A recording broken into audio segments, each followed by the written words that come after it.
Guys, good morning. Ito na nga tayo ngayon. Magluluto naman tayo ng baked macaroni. Nagisa ko ng sibuyas, bawang, hotdog at giniling. Isama ko na to. Yan na siya guys. Sa mga batang may hilig sa sweet, kailangan natin siyang lagyan ng condense.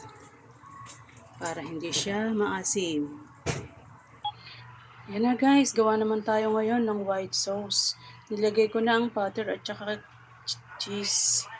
Nilagay ko na rin yung gatas. Evap.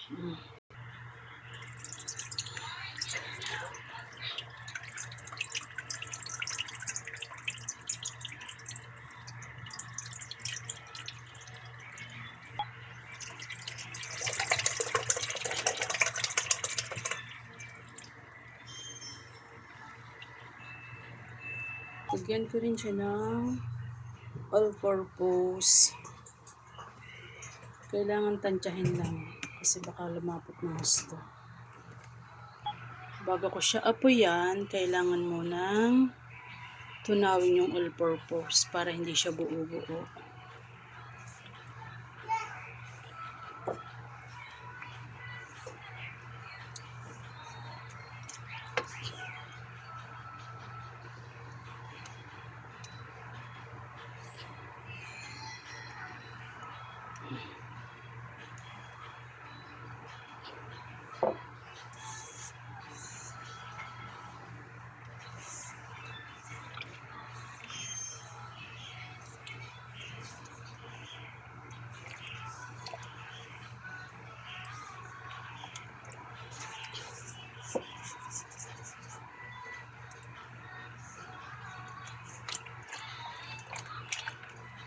At lagyan din natin siya guys ng paminta. Paghaluin natin ng mabuti para mawala yung buo-buo niya.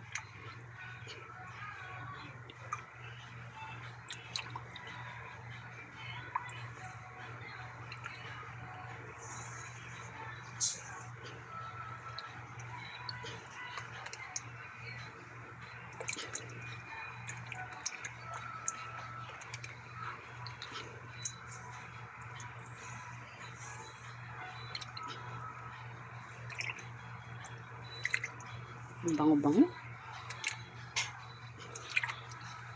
Yan na siya guys. Pwede natin siyang sindihan. Yan.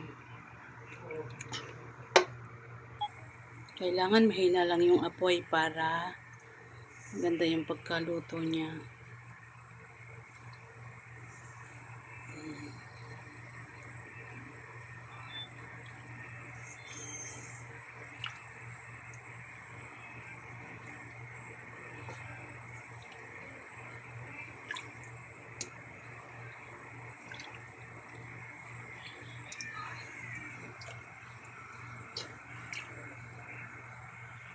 Yan na siya guys.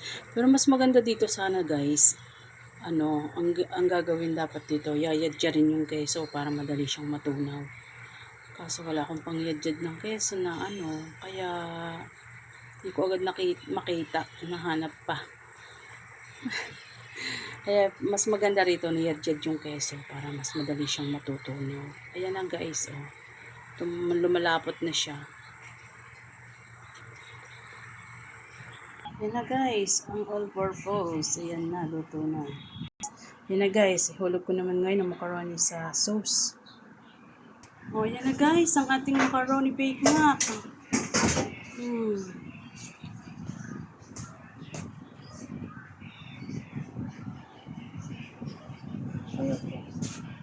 Sauce pan yan.